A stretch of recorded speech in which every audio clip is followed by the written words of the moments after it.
Umnyango uthi nakuba zikhona izigameko ezibikiwe kwezinye izindawo kepha kuphazamisekanga ukubhalwa kwezivivinyo zika-matric angu-104 kwangu-184 amaphepha ezivivinyo zikamatikuletsheni asebhalwe ngempumelelo.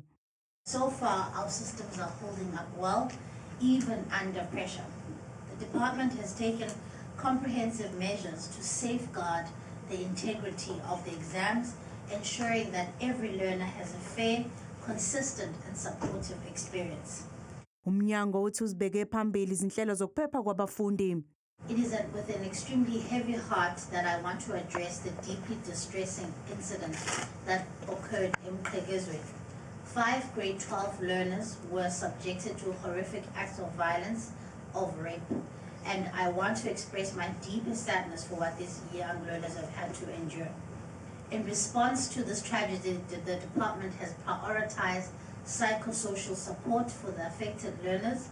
Kuzoqiniswa imithetho ngokudla okungena ezikoleni kulandela izigameko eziningi zakamuva zabafundi abadla ukudla kusolakala ukuthi bunobuthi. We are addressing the issue of food safety with urgency and working with the Minister of Health to make sure that we are regulating the ban on the hazardous pesticides from school premises to protect our children. Gwarube uthi ke umnyango wakhe usuqalile ukusebenzisa umthetho iBella Act naphezu kokuba iDA kukhona izigatshana engahambisani nazo kuwo. Lo mthetho wacika ucomengameli uSiviwe ngomandulo.